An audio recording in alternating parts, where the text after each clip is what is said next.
out here on the way to go meet the rest of the UK chapter of the NFAC. So yeah, we're out here just getting a little footage for MajorTv and let's talk. I said there's power in these words, so let's talk. Let's talk. I said there's power in these words, so let's talk. Yeah. Good morning, good afternoon, and good night. If I don't talk to you, a treasure in this message, so I gotta drop a couple jewels. Did it for my people, need some guidance, and they seek it true. Tired of propaganda, and they sick of being lied to. There's power in these words, so let's talk. Yeah. So let's talk. I said there's power in these words, so let's talk. Yeah. So let's talk. I said there's power in these words, so let's talk. Yeah. So let's talk. I said there's power in these words, so let's talk. So let's talk. Let's talk. I said there's power in these words, so let's talk. Yeah, so let's talk. I said there's power in these words, so let's talk. Yeah, so let's talk. Sharing knowledge like college, corruption and all the violence. We talk about all our problems, we turn our words into power. When all our heroes is dying, the media making them monster. Black leaders stripper, they honor like history, they rewrite it. There's power in these words, so let's talk. Yeah, so let's talk. I said there's power in these words, so let's talk. Yeah, so let's talk. I said there's power in these words, so let's talk. Yeah, so let's talk. I said there's power in these words, so let's talk. Let's talk. I said there's power in these words, so let's talk.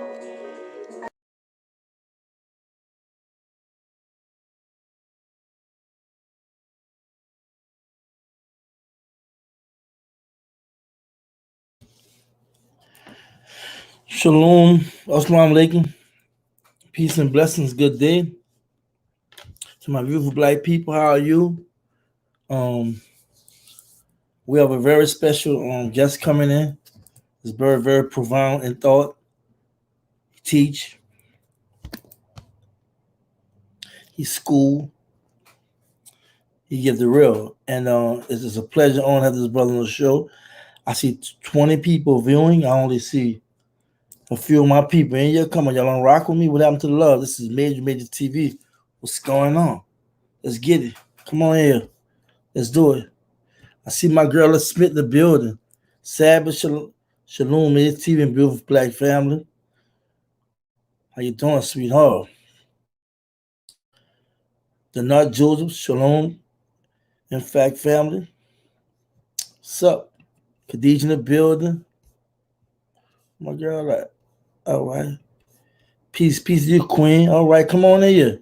She Antoine. What's up, brother? Major in the room. Salute. Glad you came through and rock with your boy. Val in the building. Peace and blessings, MajorTv and family. NJ in the building. What's happening? You rocking with us? I see you. Rodam in the building. Hello, everyone. Be one first. You already know. Dashiki, yeah, I gotta mix it up every once in a while. You understand me? I gotta show the blackness, Come on now. You already know. All right, use Israel in the building. Sabbath, Shalom, family. Shalom, peace. Beautiful. Come on in here. Show some love. Cole, what's up? Grand Rising, family. Good day to you. How you doing? Ashley Howard, assalamu alaikum. Wake salam, sister. How you doing? Ashley Howard in the building. Hey, king. Hey, queen. How you doing? What's up? What's up? Come on, y'all. Come on in here. Elaine Porter, Grand Rising. Shalom. How you doing? Come on in here. I have a very special guest. The brother referred to me by Bro Lyle, which I know I interviewed his brother. And Bro Lyle was off the chain about his book, he had wrote, and my melanated sisters and brothers. And if you haven't copied that book, go copy that book from Bro Lyle. But this brother here, Crumb TV, I referred to him by this by Bro Lyle, talked to the brother. And the brother have a good spirit. I looked at some of his content. His content is very profound. And he teach. And I'm going to reiterate it again, he teach. And we should never, ever, not want to learn, you know what I'm saying? Or be open to ideas, education, viewpoint, or what have you. Try to be objective, open minded. And they say, the truth to me, you spare the bones, It's good for you to take it in. Lady Sapphire in the building B1, you already know. Without further ado, I want to introduce Bro Man King, God, Bro Crumb. How you doing, brother? Peace and love, brother. How are you? I'm great. What about yourself? All is truly well. Thank you so much for having me on Major TVs. Peace and love. Hey, man, tell people about you if they don't know. He have a pretty large following on social media and YouTube, so he's not just a scrub. The brother been in the game for a second. He really been putting in work. Yeah, thank you so much, brother. I have a little bit of a following across the internet, 60,000 on Facebook, 20,000 on YouTube, 20,000 on Instagram. Pretty established, had a couple of viral videos. Got my first start when the movie Black Panther came out. Well, that was my first viral video, a little bit less than 500,000. It was just a really big time for the conscious community. Ever since then, I've just been doing content, having a grassroots movement, going around the country. I've been on tour. COVID was really good to me. I went on tour back then. Just been trying to spread the good word of consciousness of our people. All right, cool. And how you been coming for? How you feel like you translating to our people? I've been really received very well. This is the age of information. Computers are out. A lot of new information is out. A lot of people were going against me. They said my stuff was this or that. But I think around the time when Donald Trump came in the building, he pushed the word or the term fake news. After that, the world has never been the same. Kanye really had a big push with saying that slavery was a choice, really reconditioned our people. So through the news and media and a lot of these low vibrational outlets, they've been letting a little bit of high frequency information come in. And even with those little bits and pieces of light and truth that have come through the television, I've been able to really capitalize on that. So as of recently, people have been waking up and looking at things differently, and that's where I'm coming in at. I had picked the topic, right? Because we was gonna just freestyle. We freestyling, believe it or not. But I picked the topic because I think it's very relevant. And I'm gonna just throw something. I'm just throw it at you. Like I decided to just say, being black in America did. And what does that mean? You know what I'm saying? I know the general statement I just made that flipped into a question, but what does that mean to you? You know what I'm saying? Well, I guess for me, my viewpoint is a little bit skewed. I go by the moniker of your favorite racist. I don't think there's anything better than being black. We are God's chosen people. We are the only people on earth who are human. We are the savior of the world. But that's going to be from my particular point of view. You have to understand us as a people. We are the only people who don't have a past, but we are the past. We don't have a history, but we are the history. In essence, our culture has been stolen and been raped. And as of right now, being black in America means absolutely nothing other than a culture and legacy of slavery. When I first threw it out there, right, just so much ran through my head, right, and I just look at the current situation, right. Like I drive trucks, right, and there was a brother that was working at Ryder, working behind the desk, right, and just the other day, and it was like I don't know, months ago, I seen him working behind the desk. This brother now fueling my truck up, right, and I said, "What happened?" He said, "You know what happened?" I said, "Come on, they put a white man in front." He said, "Yeah." I said, "Goddamn, right." That's being black. He was like, "Yeah, what you think?" You know, and I'm like, and the brother was like, "Major, man, you know what?" I said, "Okay." And believe it or not, I go to warehouse, I go to post office, and the systemic racism and the things they're doing, why they would demote you, why they would fire you, why they would not promote you, you know, is real. Like, and for me, it's like, being black in America, if you don't know, you're gonna know how it feels to be black. In some form, fashion, or way, they're gonna show you that, hey, you don't belong over here, or you stay right here in your place. and stuff like that. That's my idea. Even if you have money, you have celebrities, they got millions, talk about how they still get targeted. So for me, when I talk about being black in America, I don't care how much money you have. When you know you can get your butt pulled over, when you know what I'm saying, you can be told by big banks or other people that have businesses that you're doing business with, they can just cut you off. When you know that when you talk about doing something in your community, you know what I'm saying, they can affect your livelihood. When you know you're speaking about the truth and exposing injustice and talking about our true history, going way, way, way, way back, not cutting it off, but going way, way, way, way back, ancient, and exposing the truth and how Rome and Greece and how every technical word, Rome, Latin, Greece origin, when we know that's fictitious, when you look at what they did history and what they did our Sphinx and statues, what they did the scrolls and papyrus and papyrus, it's just so much, right? And I'm like, when I think about being black, man, that's a hard thing to be. Because when you being black, you actually going against the power structure because you say, you know what, I'm standing up, you know what I'm saying, to try to be something you don't want me to be. And that's rightfully become that king or queen, that god or goddess. You know what I'm saying? The whitewashed religion, you know what I'm saying, that they got from us and twisted. You know what I'm saying? So for me, it's deep. And the funny part about it, not only was the native of the land, right? Here we're in a position whereas we bottom feeders.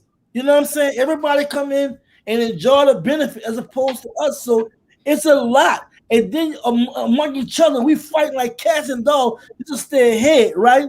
Crab in the bucket mentality, because we don't even understand that the power that be and put us in a laboratory and experiment with mice and rats and animals. That's how they're dealing with black people in the inner city. And the funny part, you know, they run you from the south to the north. You think it's all right in the north, you find out it just is worse. You think Trump worse, find out Biden worse. I mean, what are we talking about? What are we dealing with? So being black is complicated. But one thing Ken said, I love being black. I love me. I love that melanin in my skin. I in my body. I love the fact that even if you hate me, you want to be like me. You want to be able to talk like me. You want to be able to look like me. You want to be able to love me. You want to, put style in things. Say things a certain kind of way. Do things. You want to be able to, everything you touch, you just say, hey, black people have something to do with that. So for me, it's hard, man, being black. But the reality is it's extremely detrimental. It's extremely complicated. And what makes matters worse is we don't even know about our true self, and those who do know about self, they still struggling because they can't get past their egos. So I'm gonna pass the mic to you, brother. Well, you know, to whom much is given, much is required. We've been in a special place here on Earth for at least the last 10,000 years. We know that the oldest archaeological sites all reflect us. We know that, you know, that's from the past. We know that even now we influence all of the major culture. Brother, with all due respect, who's your favorite Asian artist? Who's your favorite Italian artist? Who's your favorite Mexican artist? You don't have one because there aren't any. We lead the culture, you know, and even if you do have a favorite whoever, that's because they're doing their best rendition of us. Brother, do you know, or I want to ask the listening audience, are any of you under the sound of my voice are familiar with the artist known as Adele? Y'all do a number one. Send number one. Y'all familiar with Adele? Hit number one for me. So the artist Adele, she's relatively popular. She's a singer. She makes great music. But if you would listen to her and never have seen her, you would assume based on her vocals that she was a sister. And you may even be jarred to say, oh, wow, that's a white girl. You know, They do our culture. They do their best rendition of us. And the only reason that we are doing our best rendition of them is because we've been psychologically trampled upon. If you look at the facts, the people on earth who, because I told you in the very beginning, black people grow the least amount. I'm sorry, black people are the only humans on earth, so-called black people. Now, if you look, the European and the Asian grow the most amount of body hair, more than anybody on the face of the earth. Our women, with all due respect, they don't have to shave. They only shave because they're living to a European standard of beauty to make themselves look beautiful. However, if she didn't shave, you could barely even tell. Now, that European girl, that Asian girl, if she don't shave, she look like goddamn Harry and the Hendersons. I'm sorry for cursing. Speak in peace, brother. So now our women shave because it's cute. Their women shave because they don't want to be exposed as cavemen and cave women. This is not even racism. We're dealing with the facts and the science here. I love everybody, but we've got to recognize that we're all not the same. Our differences do make us unique and unique. And because we are unique in several cases, we are special. There is a song, I think it was a European who made it, called Brown Eyed Girl. And I'm going to tell you why that's important.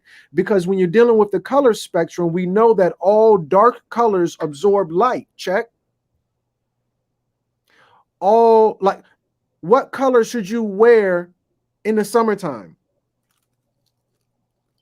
You're going to wear white in the summer. What color should you not wear in the summertime? You shouldn't wear black in the summer. Crumb, why should you not wear black? Because black absorbs light. You're going to be hot. White reflects light. You're supposed to wear light colors, cool colors, pastels during April, so on and so forth.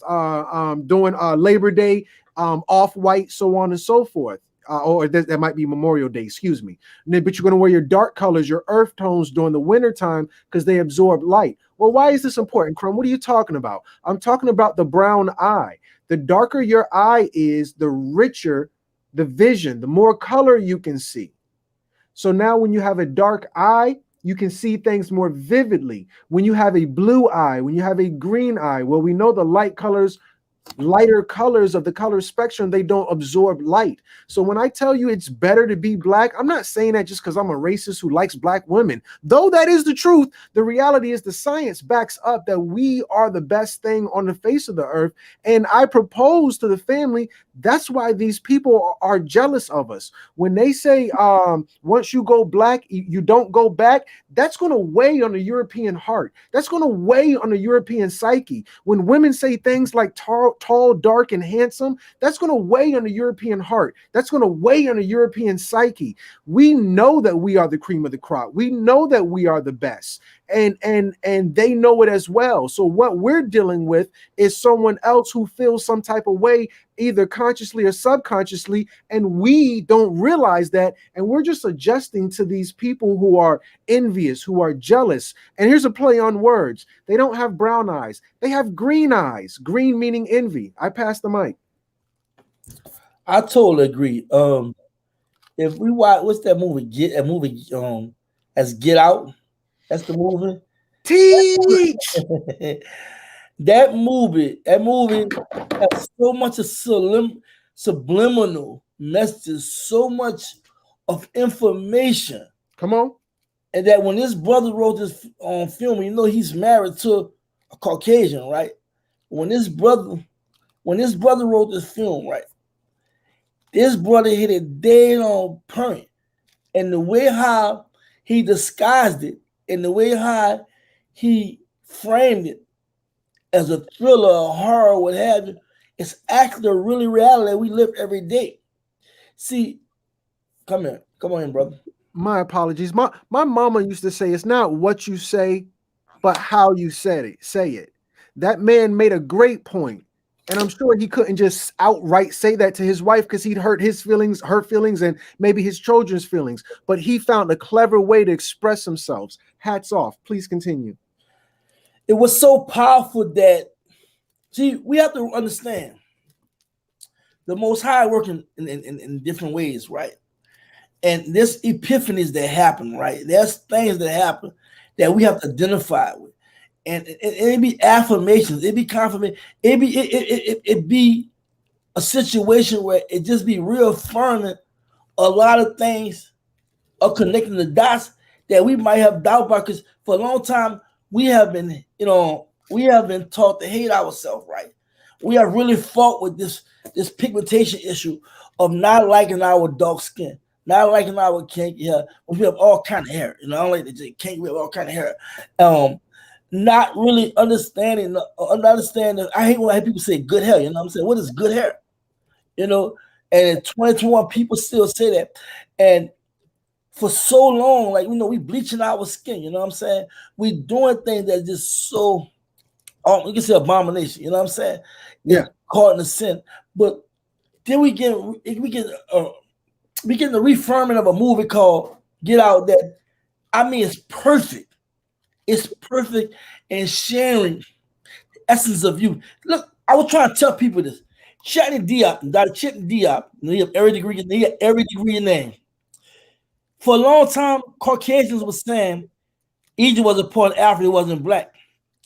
Dr. Diop and his associate, before a whole conference of white scientists and doctors and whatnot, they said, let's pull up some mummies and we're going to show you the black. They did something extraordinary, right? They went dissect the mummies and pull out the melanin in their bodies and say they are black because white people can't have melanin. You know what I'm saying? They can't have melanin. So after they proved the fact it was part of Egypt was part of Africa, they were quiet, they were dismissing them and what have you. Nobody would even write in publishers, writing in books until you met Dr. John Henry Clark, may both of them rest in power. And believe it or not, we don't pay enough of homage to the black doctors, because we got to realize, I've been trying to educate people. Europe, the white folks, the only one that capitalized. I don't care about the Asian and Arab invasion, but Europe, the white folks, they capitalized. European, the Caucasians, they capitalized on the literature. They capitalized on the scrolls. They capitalized on the ancient writing and what have you. The science and whatnot. They capitalized. That's why it was so easy to do what they did with Capitol Hill, the White House, and all the symbols and all that came out. It was easy to do that. And the point of the matter is, people understand for a long time, even in writing the Bible, even when it got to the Bible, the ancient books, you know what I'm saying? And what have Torah and whatnot, and the Hebrew writings, how they altered, and how when we got the diversion, once they got to it and tainted it, how they don't even acknowledge Africa, like talking about you got to do all kind of reading the map and dissecting and reading between the lines and blah blah blah, which we know is a lot of information, a lot of wisdom, a lot of knowledge. But all kinds of story, twist stuff. You don't hear them say nothing about Greece. You don't say nothing bad about them, like talking about, right? And we don't be really realizing that how they have played an instrumental role or altering history for so long. Even we still debating about Christopher Columbus. We still talk about that. How he discovered it. It's just crazy about the information that's out there, right? But to get to my point is this. It was black historians that unearthed all this and proved the lies. You know what I'm saying? And we don't even give them the proper respect. See, I try to tell people, you know what I'm saying? I don't care what's been given to you.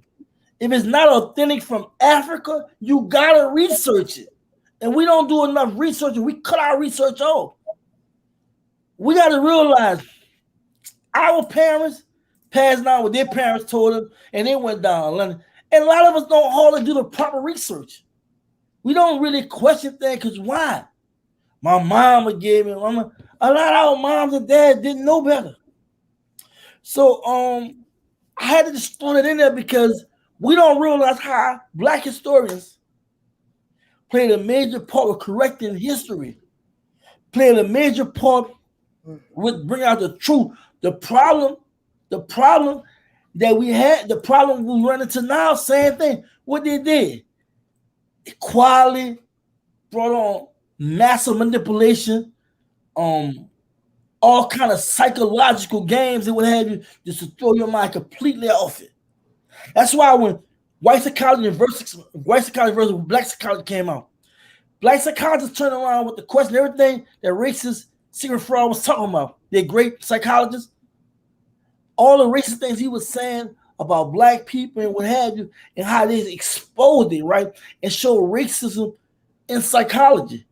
It was black people, historians, psychologists, and so forth, so on, that really challenged the powers that be.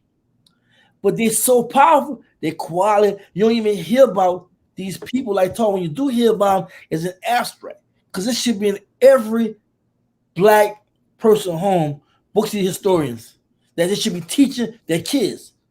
It's no excuse. I got books behind me right now. I teach from them books. It's no excuse. Too many times we accept what people tell us. Too many times we watch TV, we talk to people, we think we know what we're talking about with no research. People risk their life trying to make sure they correct history. And a lot of people wasn't properly given homage and respect. And they still not spoke about by talking about it. Only among people that know. These names should come out of our mouth like we call Malcolm X and Martin Luther King. And it's sad that the school system, which we know the power that be, they control that, wouldn't allow books like that in those schools talking about history, because why? It was correcting white lies. I'm gonna pass the mic to you, brother. Gratitude. No, I 100% agree, 1,000,000%. And I, of course, just simply want to add value to that. You know, our children, there is a 99% chance the average child has a favorite rapper. Check. Right. Actor, favorite actor. Check. What about a favorite athlete? Check. What about a favorite master teacher? Your child, not your child, our children. Our children rock with LeBron James. They got a favorite athlete. Our babies rock with Denzel. They got a favorite actor. Our babies rock with the baby, or whatever his name is. We got a favorite rapper. Our baby's not rocking with no darn Shake on a Diop. The baby's not rocking with Shahrazad Ali. The baby's not rocking with the Honorable Elijah Muhammad. The baby's not rocking with, Marcus Garvey, so on and so forth. None of those people. So I do understand where we have a misappropriation for our culture, which was basically what we were saying in the beginning. Our culture is dead. We say, oh, I don't participate in ancestor worship. Well, do you know whose picture's on the money? That's their ancestors. We participate in ancestor worship. We just worshiping their ancestors, not our ancestors. Crumb, I'm not dealing with no ancestor worship. I'm getting money. That's answer. When you getting money, all of you Negro bots, niglets, whatever you call yourselves, however you want to act with these cockamamie ideas that you come up with, when you get money, that's ancestor worship. They've made honoring their ancestors a part of your culture. We don't take honor within our master teachers anymore. We don't have a concept of a griot anymore. A lot of people, I don't know if you realize this, brother, but during COVID-19, a lot of people were upset that their kids were at home.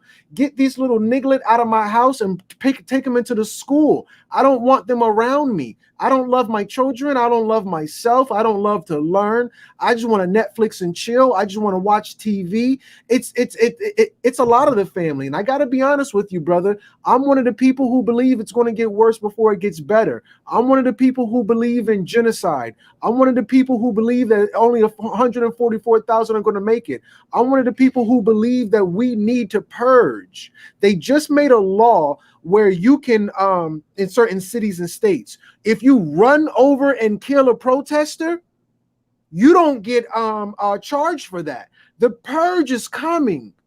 These ignorant Negroes who run in the streets and they'll follow behind any wave from marching and they get killed. The government has now made it legal to purge them out. Man don't want to read, get his ass out of here.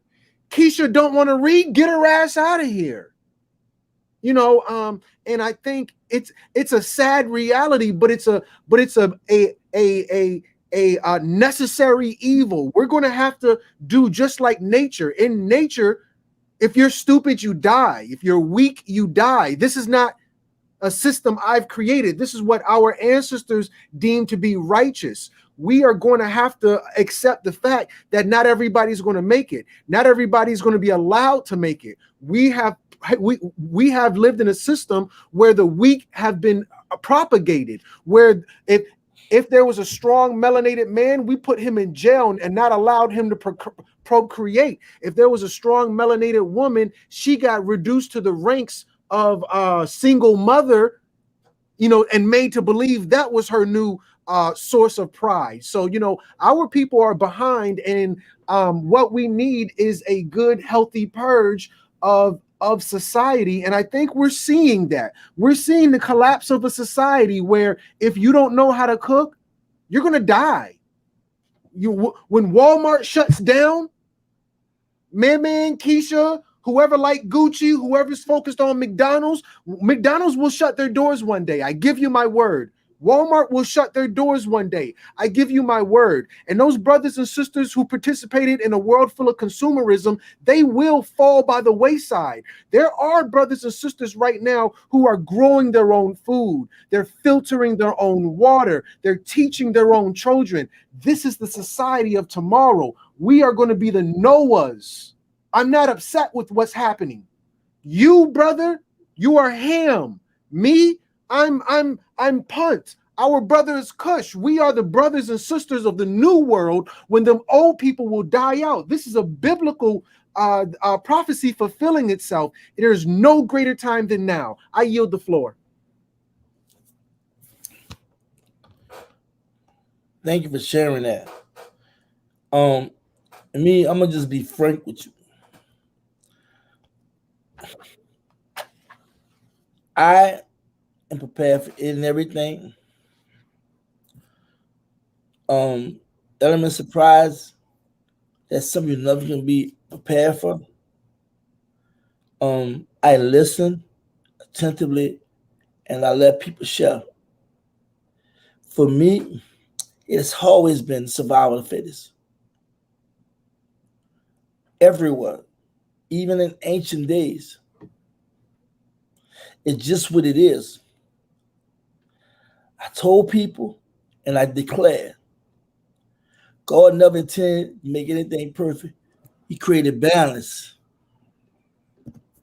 Man and woman, good and bad, hot and cold, up and down, what have you. It's the opposite of everything. Solomon said in Ecclesiastes, says time to love, time to hate, time for war, time for peace. Teach. And see, I understand that good and evil come from the Most High. Teach. So I understand that when you wake up every day, if you're not critical spiritually and mentally, if you're not looking at life for what it is, when you open your door and you see what's going on, you're going to be a victim of the political, social, economic, and global ills that we all fall victim of. There's a saying that's risking everything, but you minimize risk when you get insight and knowledge. I broke down 3 levels of growth. Broke down knowledge, knowing, understanding, overstanding, processing, figuring things out, making sense of it, right? And then lastly, wisdom, applying it. So a lot of time we do 1 and 2, you know what I'm saying? Some of us don't get past the knowledge. We be intelligent fool, we know something, but we don't know how to process it. But we know it, then we can process it, but we don't want to apply it. That's the hard thing to last with wisdom, applying it. Because when you have the 3 levels of growth, you have complete. You're complete. So like you gotta have that holistic approach, spiritual, mental, emotional, and physical. Same way it goes down to when you processing things. And when you in it, and when you see it in a relationship with everything. I said something, somebody quoted me when I was speaking about don't let your ego destroy you. I said, you ain't nothing but a small atom in the large universe. And my partner came and quoted the same thing. We ain't nothing but a small atom in the large universe. I mean, don't make the world all about you because you know something. Because people under you and they praising you and they admiring what you're doing. At the end of the day, you're only a small atom in a large universe, a complex universe. And when you look at the animal, what the body's made of, what the world made of, and you're going to look at that science and what have you, because people try to negate science. People try not to look at what's really going on. You have eyes, see. You have an ear, listen.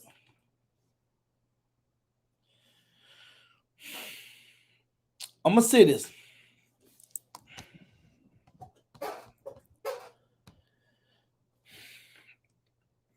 There's a process in growth. It's a process in developing. You just have to be willing to submit. You have to be willing to understand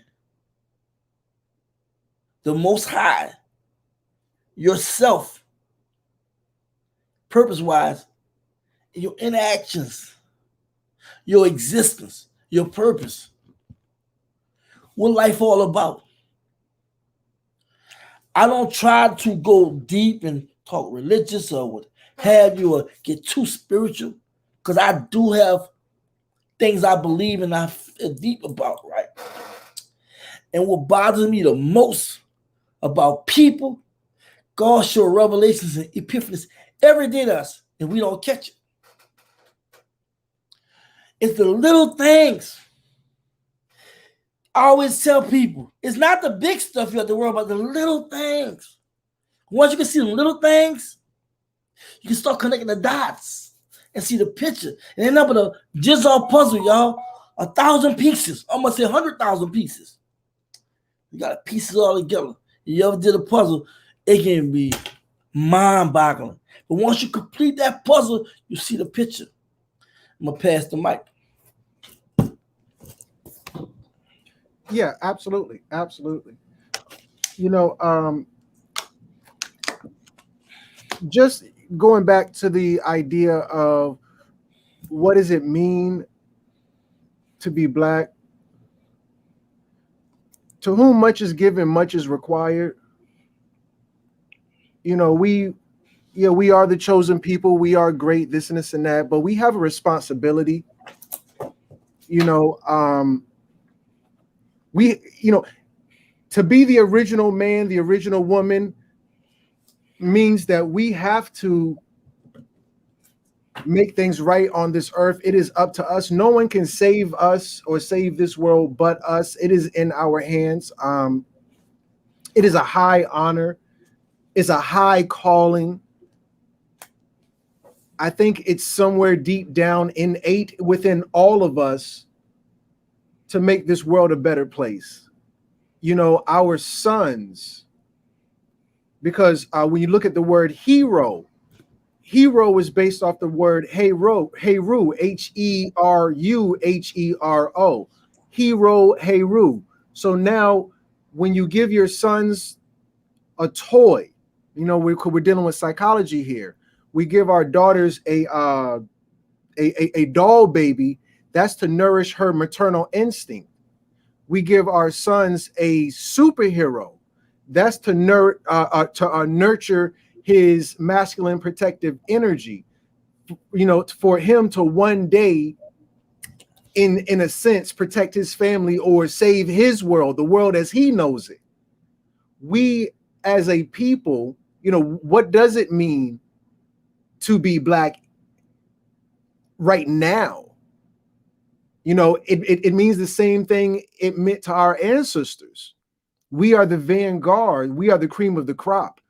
We are the innovators. Everything good comes from us. Everything fun comes from us. Everything interesting comes from us. You know, hey, Crumb, you guys didn't make the clothes. No, we didn't make the Versace, but when we wear it, that's the prototype of how you wear it. Well, I don't know how to use this thing. Let me see how they use it.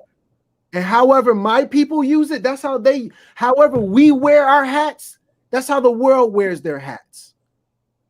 You know, we are the influencers. There's a heavy, there's a huge responsibility, you know, and I don't want to scapegoat any other race of people. You know, one thing you said I found to be very interesting that, you know, every person at their most basic is an atom, but as it is above, it is below. The first shall be last, the last shall be first, the least shall be the greatest. You know, if you go back and watch the movie Men in Black, they were looking for a galaxy, and the galaxy was on the neck of a cat. The galaxy was inside of the jingle bell. Like when a cat be walking around, he has a collar, and the collar has a bell on it. Well, that little bell in Men in Black, I think it was Men in Black 3. I'm sorry. In Men in Black 3, they were looking for this galaxy, Orion's galaxy, and it was on a cat's neck. When we think galaxies, when we think space, when we don't think big, family, think small. That's even Men in Black told you that the first shall be last, the last shall be first. These things that we think in our mind are these big things. They might be a little bit smaller than what we think they are, in terms of, you know, where we go. Well, we go into the big, vast, or maybe we go into the little, small. Who knows? It's just an idea. But what I'm saying is that, yeah, we perceive ourselves, or the world tries to perceive us as lesser than the minority. They call us things like minority. We know darn well we're not the minority. You know, these are just the things based on the reality of the situation and the perception of them. One more thing I wanted to add before I pass the mic. Maybe we could talk about this, what it means to be Black. In terms of what I'm talking about, it being a responsibility, they said maybe 3, 4, 5 years ago or something like that, that white people were going to be the minority in America in 2050. Then they turned around and changed that. White people are going to be the minority in America in 2030 or something like that, maybe 2025. Have you heard that? Me personally, I mean, yes, of course I heard it. I mean, there's so many variations about it, but the problem is, the problem we make them conclusions, they already are. To me, my personal opinion, with all the miscegenation and race mixing and what have you, they already depopulating as far as percentage, right? Yeah. What they're doing is they have a lot of mulattoes coming over here from like Latino community, the Asian community, and whatnot, Yep. and they're getting like, see, people understand the colorization thing, how they play a game with that. Yep. They intentionally want like babies. You know, they play all kind of games with the numbers. They mess the statistics and whatever. They want to throw us off, right? At the same time, you know, we just gotta understand where England at. But yeah, I heard some about that, man. Heard some about that. Yes, sir. Absolutely. No, you're 1,000,000% right and exact. These whole terms like Hispanic, you know, or a white Spanish person, that's just to prop their numbers up. So, you know, that's the reality. So to acknowledge what you're saying, they've been the minority. They've never been the majority. I 100% agree with that in so many words, but they're just now coming around to where they're telling the truth about it. It's their last hurrah. We know that what does it mean to be Black? Well, what does it mean to be white? We know that white lab rats do exist. They don't exist naturally. They're being bred in captivity. Once white lab rats are no longer being bred in captivity, their numbers will dwindle until they no longer exist. This is just the reality. In in nature, you can't go to Australia, Britain, any Asian or Turkish country and find a place naturally where white lab rats exist. So now we know that certain breeds or species are only propagated through certain unnatural means. And again, this is not to be racist. This is just to be frank with reality. What it means to be black is to be natural. We naturally have the ability to survive as a genetic species, as a people. Please. And I want to warn you. You should not keep saying you're not racist, man. You gotta understand. Anytime you tell the truth, you're gonna be called racist. We can't never be racist because we the powerless. Only to be racist, you gotta be able to control things, and you gotta understand. When they say that we are racist, we only reacting to racism. So you don't have to look. People gonna say what they want to say. You're speaking the truth. They say the truth does hurt. You know what I'm saying? So, brother, you don't have to keep telling me you're no racist. You know what I'm saying? Speak your damn mind and whatever. Let the chips fall where they fall. You know, brother, I really do.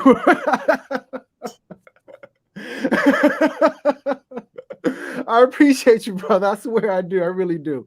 I really do. Shout out to MajorTv. I want to ask the people, the listening audience, if you can resonate with anything, in terms of this conversation, I want to ask that you smash that like button, hit that subscribe button. I appreciate just, you working with me. Believe it or not, people don't like working with me. I don't understand why. I consider myself, when I'm alone, I might talk a little bit, whatever, but I consider myself to be a gracious host and a gracious guest.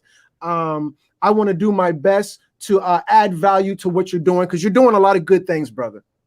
Thank you, man. It's a blessing, like I told you, man. Just you being referred to me and you calling me as a black man and me responding as a black man, and we both communicating amicably, respectfully, and we just, talking, like really talking, asking questions and talking about certain things, getting different perspective. You know what I'm saying? Me checking you out, you checking me out, and what have you.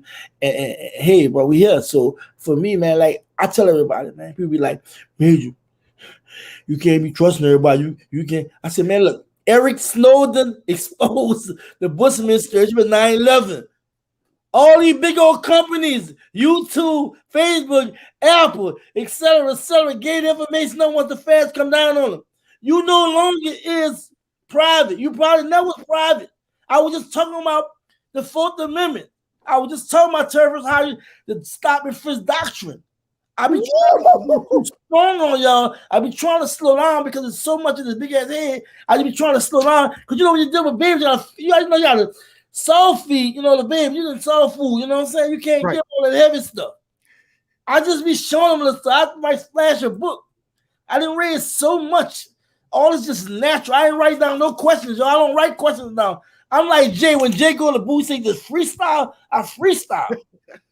I just freestyle. You did? Because when it's in you, it's in you. Yeah. I'm just being real. Like, and y'all gonna learn a lot about me when I speak to the at-risk youth next Friday. Y'all gonna learn about my story when I speak in my filming. And a sister of mine grew up with, she got youth center for at-risk youth. Y'all about to learn a lot about me. I'm gonna be surprised, but I'm not trying. The kids ain't gonna try to go too deep. But I gotta pass. But I'm gonna say this, bro. I feel nothing but the Most High. I'm gonna say it one more time. I feel nothing but the Most High. I don't even feel the IRS. I don't feel whites. I don't feel racism. When you believe in the Most High, what's gonna happen? Slaves thought they wasn't gonna be free. They're free. Black people thought they wasn't gonna have what they have. They got it. Come on. You know what I'm saying? We have to understand. A lot of times it's mental more than anything. Yeah, it's there. But at the same time, we didn't outthink them in so many ways, we just don't know. It was never designed for us to be the way we are. Even in our most messed up state, we're still powerful. For real. And you got to see that. That's why when the brother told me, he said, in the mention I stole, he said, He said leadership is in the mirror. Every time you look in the mirror, you're raising the whole family. You know what I'm saying? You're building, you're setting goals. Hey, I'm going to work, or I'm going to my business, my kids going to school, or I'm going to teach my kids, or what the kids may. You're setting goals. You're building. 10 years ago, you was this way. Look where you at now. Even in your understanding, in your wisdom. And I just want to just say this. And people have to realize, let's just imagine, let's just go way, way back. When the original man and woman, the original black man and woman was created, and then they had kids, how you understood their roles? Just imagine how they do. See, people don't understand this. They just ain't know about fire. They had to see who it burned. They had to figure out how to work the fire. They had to figure out how to make a house, how to make clothes, how to eat, what's good and what's not good. We have to understand this. See, what got me mad with these Caucasians, they don't want to believe what they did in Egypt, how they built the pyramids and all that. They don't want to believe it.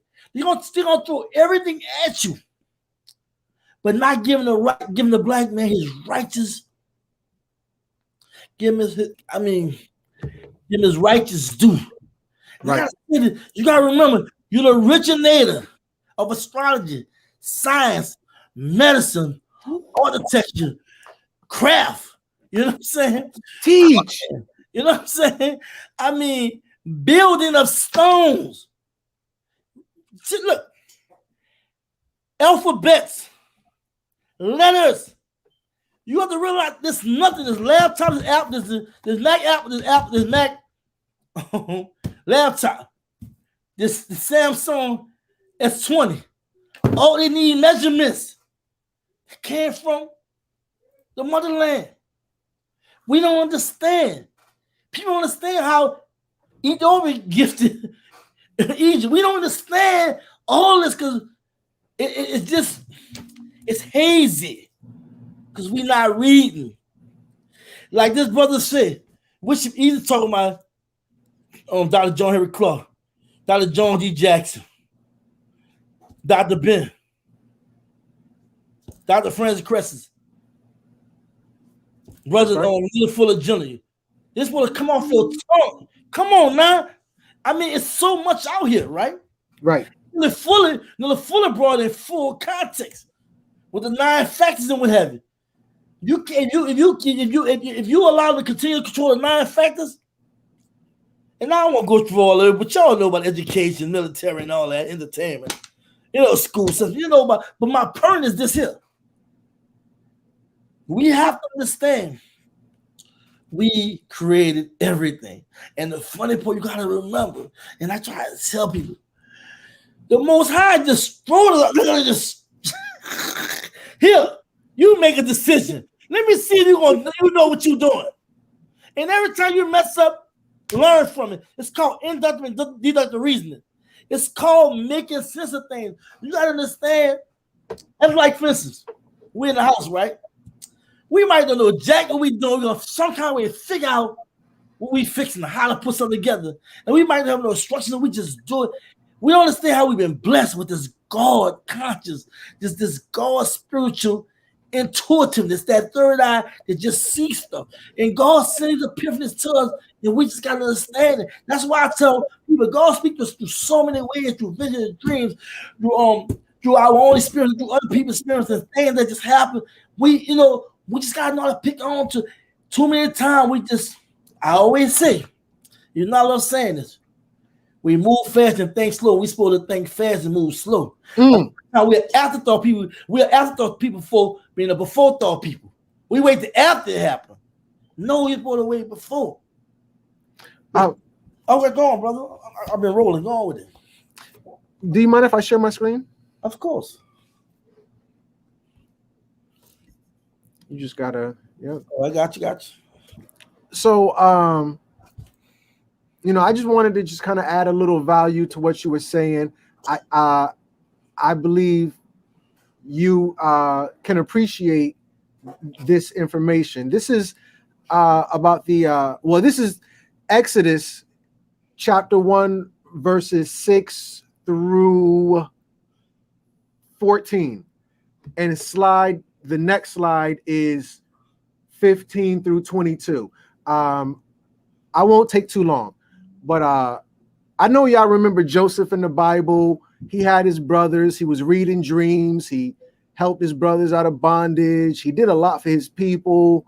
He had the little robe, a bunch of colors. Anyway, but now Joseph and all his brothers and all that generation, all of them died. That's all over with. But the Israelites were exceedingly fruitful. They multiplied greatly, increased in numbers, and became so numerous that the land was filled with them. Then the king, to whom Joseph meant nothing. This king don't bang with Joseph. That whole reading dreams, you help Egypt out. It was back in the day, bro. Don't nobody listen to Marvin Gaye no more. What are you talking about? Don't nobody rock with Joseph. Anyway, the new king, to whom Joseph meant nothing, he came into power in Egypt. And he said, look, he said to his people, the Israelites have become far too numerous for us. Come, let us make a deal shrewdly with them, and they'll become even more numerous.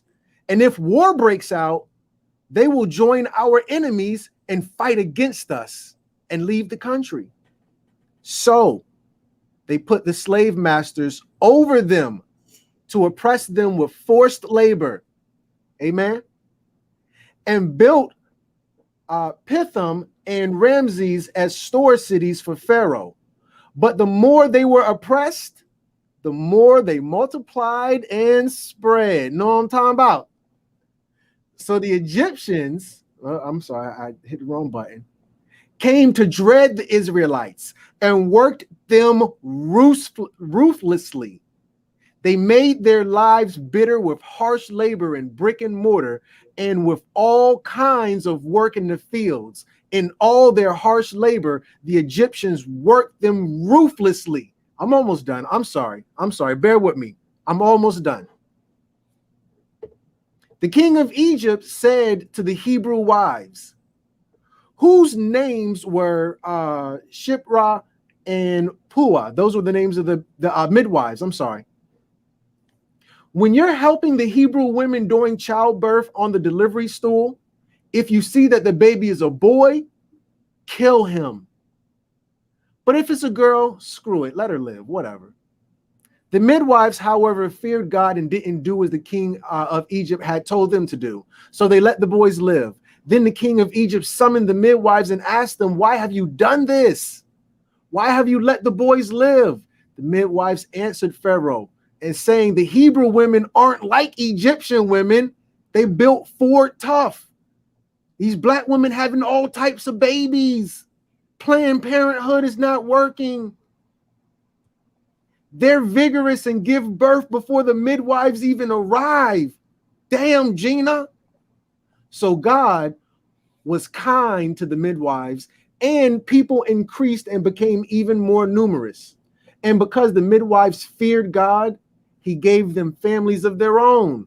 Not all white people gonna go. Some of them are gonna get black husbands, and a bloodline maybe survive through that. Then Pharaoh gave his order to all his people. Every Hebrew boy born, you must throw him into the Nile, but let every girl live. Throw his ass into the Nile. Toxic masculinity.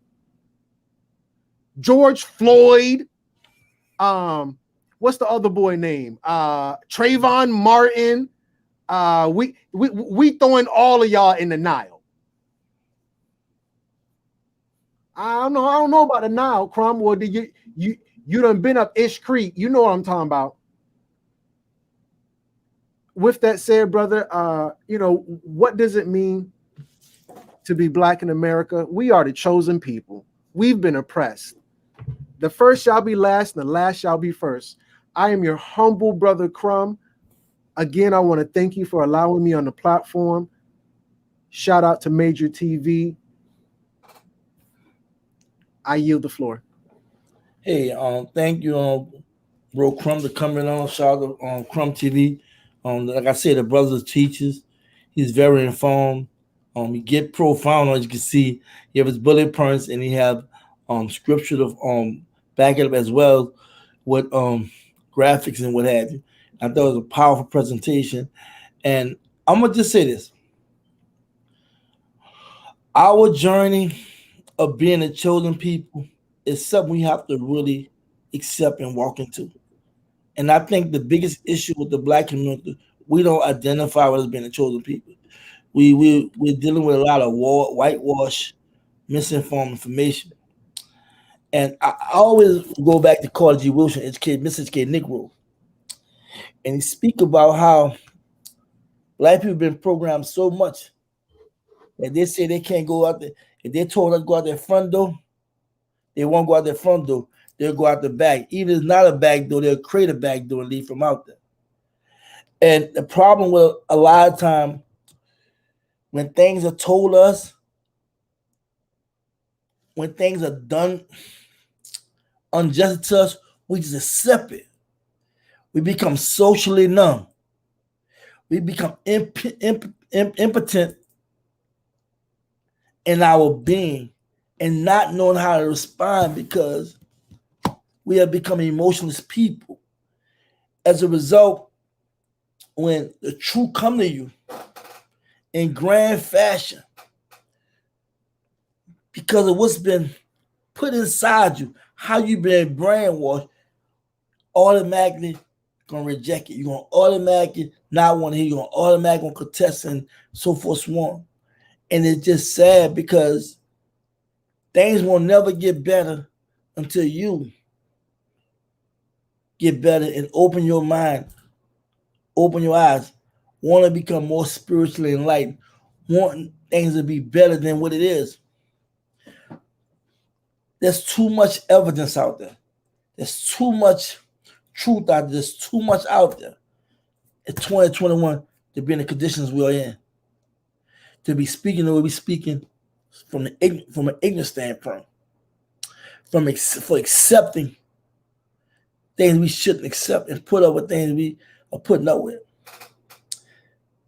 I won't lie, the journey in quest for liberation, the spiritually connected to the Most High, to ascertain knowledge, understanding, and wisdom, to be better, it's hard. I won't lie. Solomon said, Ecclesiastes, with much knowledge come much grief. With much wisdom come much hurt. Because you realize once you know that everybody else don't know, or a lot of people don't know, that they're just existing like zombies. And they're going to be people you really love and care. It's going to be people that you won't take to the promised land. But they won't see the light. We're dealing with a machine, y'all. We're dealing with a machine. And this machine is evil. It's treacherous. It's here to seek and destroy. Anybody that don't serve their purpose. And right now, I'm just talking with y'all. I'm passing the mic this, but I'm just talking to y'all, just let y'all know what's really going on. Pass the mic, brother. You know, I just appreciate the opportunity to come to be amongst the family. That information, you know, I don't think this conversation has had a genuine approach in America, even in 2021. You know, being Black in America today, but I do understand now that I've gotten to my age and maturity, just seeing everything, just stepping back,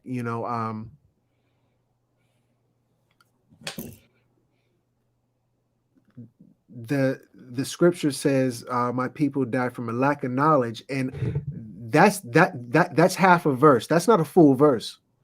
That's cherry picking. The full verse, I think it's in the book of Hosea, says, my people die from a lack of knowledge. It is something to the effect that they choose otherwise because they refused it. We are now in the age of information. Our parents, they had the newspapers, and prior to that, a part of our oppression was that we weren't able or allowed to read. We are at a point now where we are propagating the faith, and the world is becoming smaller because we have such a wide reach, such a far and wide reach, to where this information is getting around now like it wasn't before. It's becoming cool to be in the know.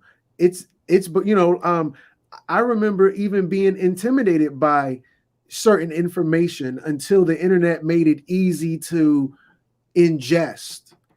I'm gonna even be honest with you. I didn't even see. Thank you, China M. It's the book of Hosea, chapter 4, verse 1. I'll commit that to memory. The family's in tune. Everybody within, all of your subscribers are definitely in tune. They know their stuff. A very bright, sharp group of people. I can see that as I read the comments as we talk. But yeah, we are coming to the forefront. I do feel like, because I've been watching a lot of your stuff as well, brother. You've been having a really big impact in the community. You're doing your thing. In addition to that, you are, you're not like the average person that they depict on TV. With the images that they show on TV, they don't look like you. They don't look like me. Brothers like yourself, you have your own business. You work for yourself. You stand on your own 2 feet. You have a mind to do something. You have people who resonate with that. At this point in 2021, we've got more of this than that other stuff. Yeah, we got a couple of our brothers and sisters still sagging their pants and they not doing nothing with their lives, but that's every group of people. Every city got bums. Every person got flaws. So you're going to find that type of person in every single community. The reality is we are on a come up. Our women are the highest group of educated, are the highest demographic of educated people in America. There is no group of people that hold more degrees than our women. What do you think our baby's going to look like in the next couple of generations? We about to take over. Damn. What? Hold on. I'm sorry about that. Wow. I'm sorry about that, y'all. My bad. Wow. What just?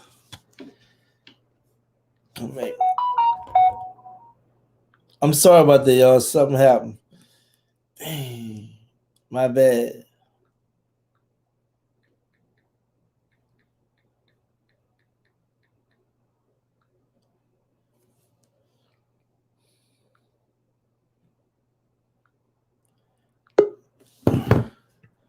Sorry about that, man. No worries. It's all love. It's positive energy. I'm just grateful. You got me going. Keep going, man. I messed your flow, man. No, bro. Keep the energy. I'm sorry. I was doing something. Like, oh. Going with it, bro. My bad. I'm so sorry. I think, there's a saying in the news. It's something to the effect of if it bleeds, it leads. The news has been instructed to give bad news. We must understand news is an acronym: North, East, West, South. They're giving the information from all four corners of the earth. The reality is there's a brighter tomorrow on the way. Yeah, it is going to get darker before it gets lighter, but the light can only come within the darkest hour.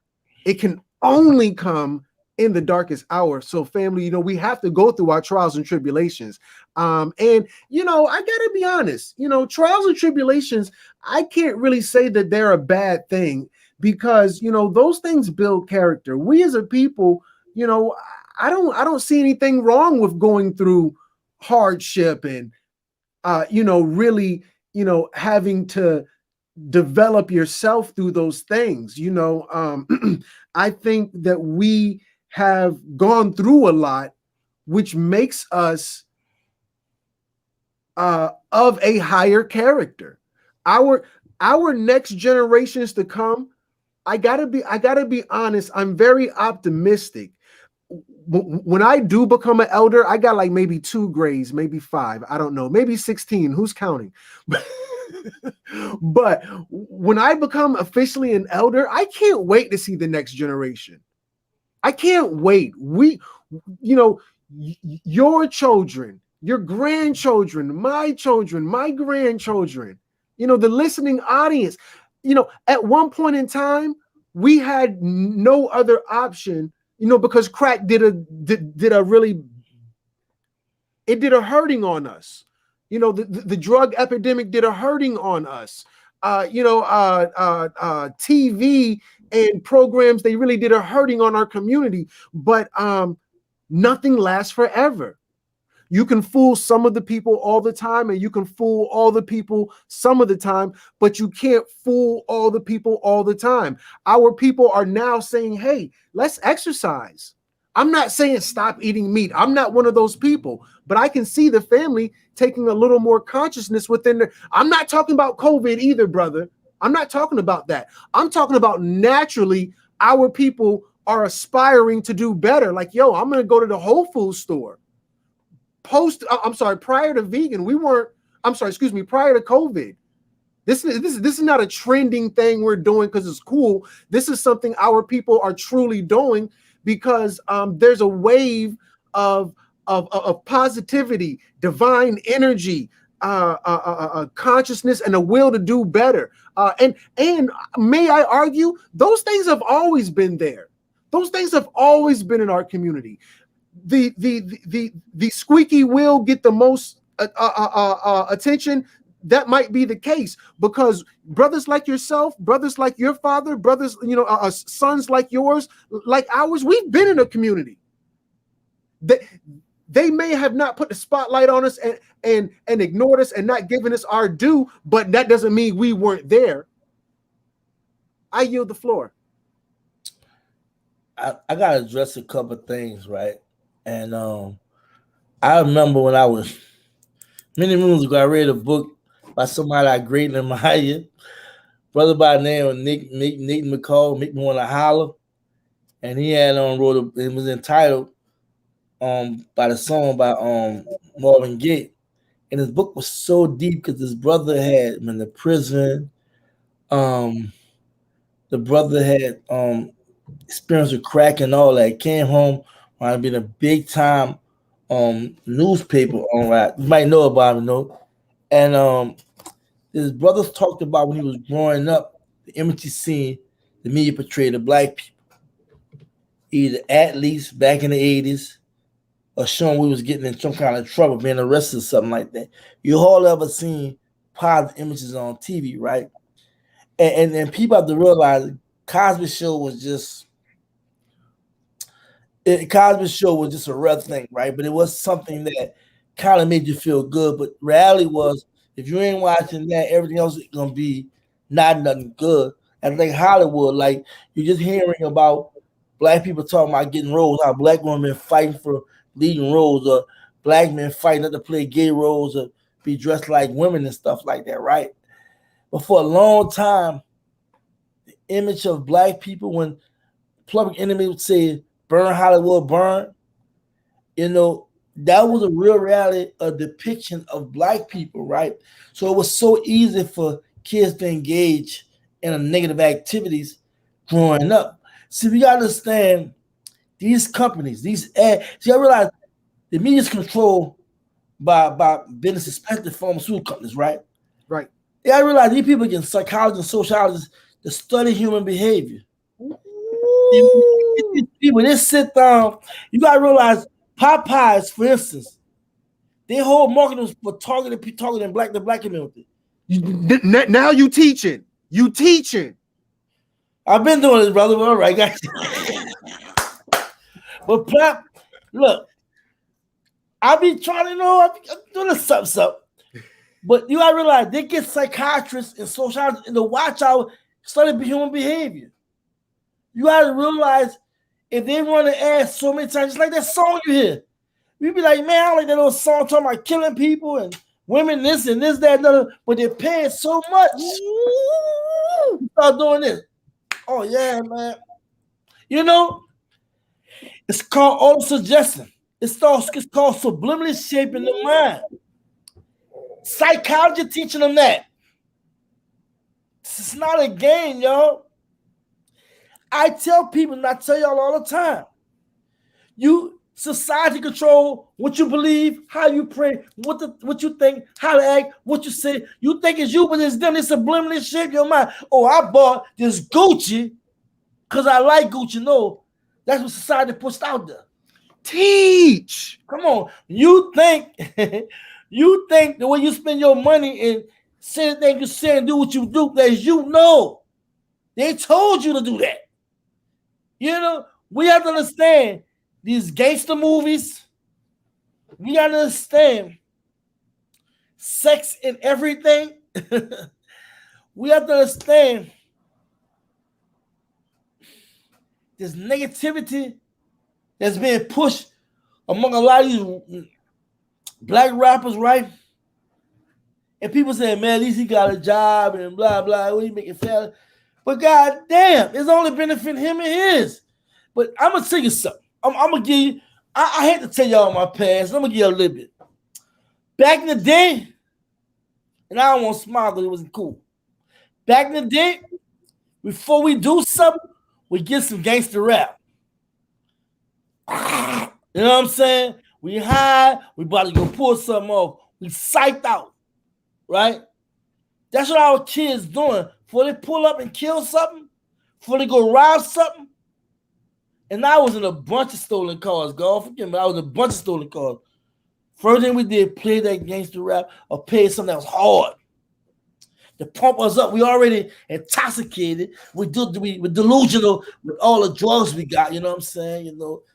And I'm not gonna talk about the drugs I use. I'm just saying. We go in, y'all. And that's been going on. I'm gonna show you how crazy it is. It's 2021. It's been a generation of the same BS in the hood. The drug dealer with the rims, nice car, cleanest person in the neighborhood, right? Easy for to be a target for the police. Why these guys sell drugs and get these flashy cars, do some of the craziest things? A young lady in prison, the feds got him. It's like everything we do it thinking it's us when it's not us. Like, I mean, you gotta realize for drugs to still be pushed in day and age, for crime and violence pushing this day and age in music, where do you think it's coming from? Heard somebody say hip hop spoke about the culture, but see the business, the music business is on a whole nother level. It's about selling toxic and dysfunction. And the funny part, black people love to buy it because we've been programmed. So going back to what I was saying about psychology and sociologists and how these companies are hiring these people to know how to sell us things and program us to buy it and what have you. I mean, because I went kind of a little left and let the brother come in, but I just want to say you have to understand inner workings of things. and what's going on with you mentally. And that's why it's messing with your spiritual, because you all distorted and twisted. I'm not talking about you, I'm talking about our people. Pass the mic. I think you hit on several major points, no pun intended, but I just want to focus on one in particular. You know, trying to keep in staying true to the theme of tonight's conversation. What does it mean to be in Black in America today? So now when you're dealing with religion, because I think spirituality has been a part of tonight's conversation, because for me, I truly believe that only we have a soul. I digress, whatever. So now the reality is, because we do have souls, other people are going to feed off of us. We're the only ones you can feed off of. So follow me here. We know that Lucifer was the angel of music. Check. So now the music industry is being ran by Jews. Check. Now, when we look at Jewish religion, a part of Jewish religion, one of the biggest parts of Jewish religion is sacrifice. Cain and Abel gave offerings to God, but Cain didn't give his best sacrifice. That was the whole thing with that. Sacrifice has been a real big thing. Abraham, God was like, if you really love me, and bear with me, I'm sure I'm paraphrasing inaccurately. Somebody help me, keep me honest. But in essence, God said, if you love me, I need you to sacrifice your son, which in this case is Isaac. And Abraham was about to sacrifice Isaac, and God was like, no, don't do it. Or the angel stopped him, gave him a ram to sacrifice, whatever the case may be. So now the Jew must sacrifice his best. We don't know what happened to Tupac. Tupac was the best. He was a sacrifice. We don't know what happened to Biggie. I'm not saying this is the case, but we know they're in the Jewish industry, and we know a part of the Jewish religion is to have a sacrifice. One of the biggest gospel artists who turned secular was Sam Cooke. We know Sam Cooke died drastically, not only died tragically, but died questionably. I propose he was a sacrifice. Marvin Gaye, sacrifice. Who else died tragically? Bear with me 2 seconds. I'm gonna tell you in just a second. Patti LaBelle got pregnant when she was 12 because they were all a part of this Jewish thing that has infiltrated our culture. Well, Brother Crumb, what are you saying? What are you getting at? What I'm saying is, what does it mean to be Black in America? It means to be attacked on so many levels, and to be made the martyr, made to be the sacrifice for these other religions. These other people. The highest sacrifice are our people. The highest embodiment, just like you were saying in the movie Get Out. They want to use our body in one way, shape, form, or another, whether it be to live in our bodies or to use our bodies as a sacrifice. One more point, and then I'll pass the mic. So now, when you're dealing with the Jew, through the music, he is using these influencers for his bidding, and depending on how big they get, they're being sacrificed. Man fights not against flesh and bone, but principalities, and that's where they're fighting us at, through the music. I pass the mic. Look, there is a lot of things, dog things that is happening behind the scenes that I would not speak about, but I'm gonna say this. It's real out here. I didn't read the Zion protocol. I forgot the name of the book. It's a large book, right? And about world domination and so forth, so on. That they later denounced and said it wasn't true. They got out and what have you. I try your illustration, and I reiterate this a lot to black people because we're not seeing the big picture of what's going on, And for me, I try to show people what happened with China, with Britain, with Japanese, and with even the Jews, how they waged their own war, how they was able still in a position where they may have been vulnerable, strategize how they can dominate. You know what I'm saying? And we see what Japan did with technology, see what China did with manufacturing technology and infrastructure and building, and disbanding, you know what I'm saying? Making the United States come like 90% of products come from China, come over here. And then the Jews, of course, with the banks, Hollywood, et cetera, right? How they wage war. And my thing is, as a people, we fell. The one thing we could have took advantage of was the music. That's one thing we could have definitely exploited. But because of egos, because of the fact that we got this divided mentality, and this see, we have to understand that capitalism is destroying the movement, in my perspective, because when you don't know how to make a dollar, that's an issue. And when you got a dollar, you don't work with your brother because you're competing against your brother, that's an issue. And you see the P. Diddy's and the Jay-Z's of the world, and you're hearing all this stuff going on behind the scenes and what have you, but they're not working together like they should to really, really take over.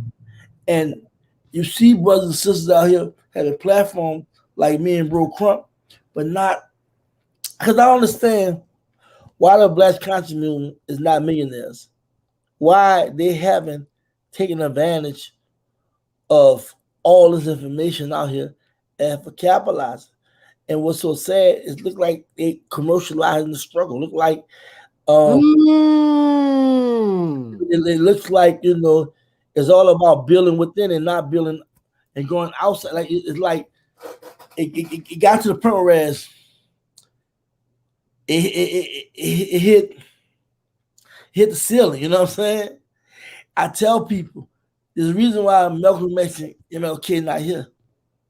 There's a reason why they impeded on Marcus Garvey.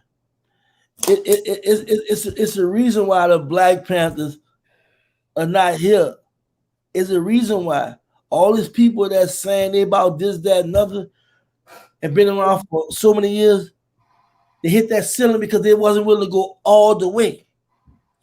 See, we talk about the Bible and we talk about things in the Bible, bro.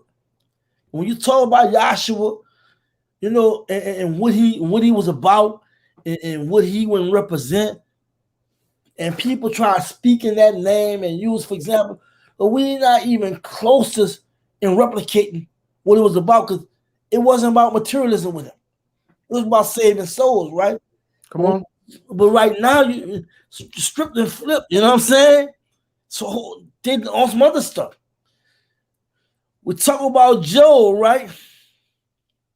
And how he was tested.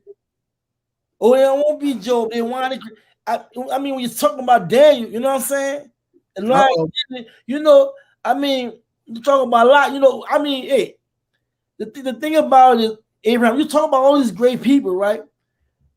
And people like to quote him, but we all have been put in positions like that, and we have dropped the ball in one way or another. And I'm not saying all of them, I'm saying most of it. And my thing right now is, what the hell are we doing? Because, see, I understand everybody ain't built for military. Everybody ain't a brainiac, is super intelligent or as gifted. Everybody is not that great speaker. Everybody's not this. That. We can play a role in something. But when you got people that have shown me you have the intelligence and you haven't expanded and made sure your people's all right, I have a problem with that. And see, my thing is, and I'm becoming more, I'm learning and I'm reminding myself to be more humble because people don't realize the power of capitalism determines who lives, who dies. People don't realize that if you don't understand that you have to make a way, people understand that decisions are made over your life every day. They have statistics. Come on, brother, come in. I just want to throw this in real quick. I'm in the comments and everything, and we got a great, set of people, different people, as the numbers are growing, just conversating and just saying different things. And I had wanted to co-sign Yafara Israel, who said, as everyone has a purpose. I believe within our community, all of us have a purpose. And like right now, we may look down on a girl that makes her own toothpaste. However, we got to realize toothpaste is a $1 billion industry. If we simply bought toothpaste from our sisters versus those big corporate entities, and I think, it kind of plays on what you were saying. First off, let me say 100%, I agree with what you're saying, but let me just see if I can find the middle ground. Because sometimes it is fun to shop, and I'll play the devil's advocate to that degree, even though we shouldn't be, this consumerism thing is just out of hand. But nonetheless, so now, you know what? I want to shop. Fine, go shop, but shop with your own. I'm trying to think of another big industry that we could capitalize on right now. I'm not saying the CMOS thing. I know it's big. I know it's cool. Everybody's doing it, whatever like that. I'm not necessarily saying that. But I know that, I'm sorry, not to go from different subject to subject, but Brother Lau is in the building. I want to give a big shout out to him. He's the one who set this up. Yeah, salute to the brother, man. Salute. But yeah, even if, I was telling my mother-in-law, I said, why don't you just come to, where my wife works every Friday and sell plates versus everybody going to Applebee's. We buy plates from Auntie, Fridays. So where we just kind of keep these things in the community, because, and let me say this and I'll pass the mic. Our community, in terms of spending, I don't know what the exact numbers are, but I think we had $3 trillion in spending last year, whatever the case may be. And if, of course we got to curb that, but maybe we can shift that to just spending with our own, spending with you versus watching my news for CNN or ABC or whatever like that. I'm watching MajorTv. So, we're going to do what we do. Let's just shift it a little bit. And with that said, everybody has a place. We need more women to make their own soaps. That's another thing a lot of the women are doing. A lot of the sisters are making soaps. Soap is a $1 million industry. I'm sure it might be bigger. Hey, instead of buying Dove from them, let's all buy from sister so-and-so. But I yield the floor. All these business cards I have right here, you see them? I went to I get them in the views. It's cool. I interviewed David Banner. A quick interview with David Banner. I spoke to a doctor. I'm gonna have most of the people that was on here should be on my show. And I spent some nice little money. I bought a nice watch and everything. And them sisters making it's so much stuff. And I'm doing one of them. I got an account right now. I just hired an accountant from it. I'm about to deal with somebody's social media. I'm about to work some people, right? And they're gonna be on the channel, gonna be hollering at me, we be talking and thing. And, I'm all about buying. Everything. my bank black, everything is black. You know what I'm saying? Then it's not everything black, right? But making a long story short, I was just trying to go somewhere we was talking about originally, right? And I be sliding capitalism because I think the movement happened a lot because of capitalism. I think a lot of time we realize that, damn, you know what I'm saying? We really need money. You know what I'm saying? We really need to do this, that, and other. And look, W.D. Boys were leaving a lecture one day, right? And somebody said, Mr. Du Bois, how can black people get wealthy? He said, as soon as we start buying stuff we don't need.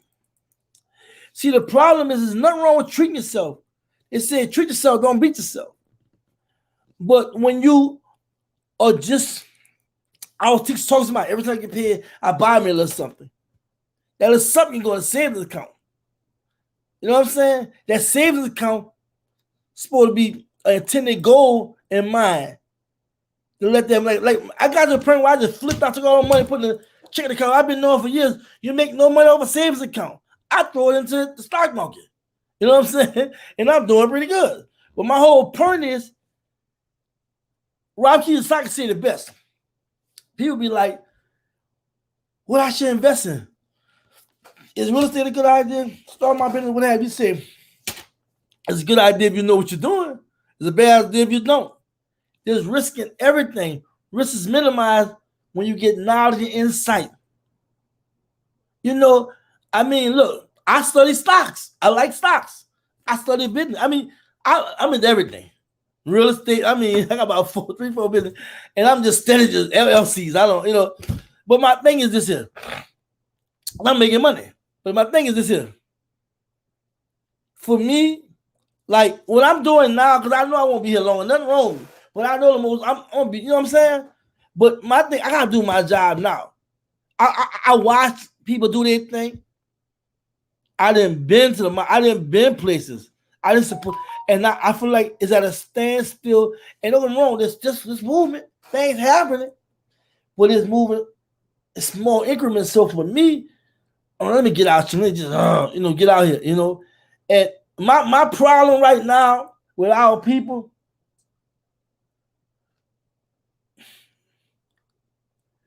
we get lost in the movement following people and not the movement. And we get lost in the movement not understanding the message and our part, what we got to do.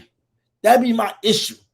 Because in our community, there's things we can do in our community. We can actually build in our community. We can actually unite, get strong sisters and brothers that really want to do something. It's not hard. White people do it all the time in their community. We can do the same thing. And now Yellow flow back to you. Yeah, absolutely, absolutely. You know, I find it so easy to be pessimistic because they're selling every negative point that they can to make us feel some negative way when looking at ourselves, when thinking about ourselves, when looking at our past, when looking at our future, when looking at our current state, and we need some optimism. We need some positive thinking. We need fresh eyes. We need new energy. And we've got that. We've definitely got that. You know, those names that you have listed, they are living on. You know, names like Francis Cress Welsing. Matter of fact, even Umar right now, it's yet to be seen, but you know, when he brings his school, I think that's going to have a whole new fresh energy. Right. And even something you said earlier. You said, this is earlier in this video, even at our worst, we still the best. And I wanted to reference when you said that, not one of Tupac's raps. He was a great rapper, rest in peace. Give him high honors where honors are due. But I want to reference his poetry. He had his book of poetry, the collection was called The Rose That Grew from the Concrete. It was so amazing that something so beautiful could come from from such a harsh condition. Even when we think about music, I'm all about Africa. I love Africa, but I must be honest. No people on the face of the earth have ever made a sound like us over here. That Negro spiritual, that pain in our voice when we sing, that soul that we exhibit. There's nothing greater on earth than what we do. And I'm not propagating the building in terms of church. I'm saying the people, because church means circle or cipher. When we come together, where two or more are gathered. So now, I remember when I was going to church as a child, and I could feel the energy before we opened the doors and went in. We was like, oh, it's something powerful going on in there. That was the same energy from the Haitian Revolution. It's the spirit that we embody. If the family says there's power in Islam, that's because of that same spirit that we took over there. I don't care where we are at. That spirit that we have and we put into that thing, there's nothing greater than that when we touch it. We out Muhammad, we out Pope the Pope. We bring the essence that makes all of these things great. Oh, this thing is the great thing, not because of the thing, it's because we put ourselves on that thing. It's not I don't know, how old you are. I assume because I'm 40, I'm a little bit old. When I was young, is it the shoes?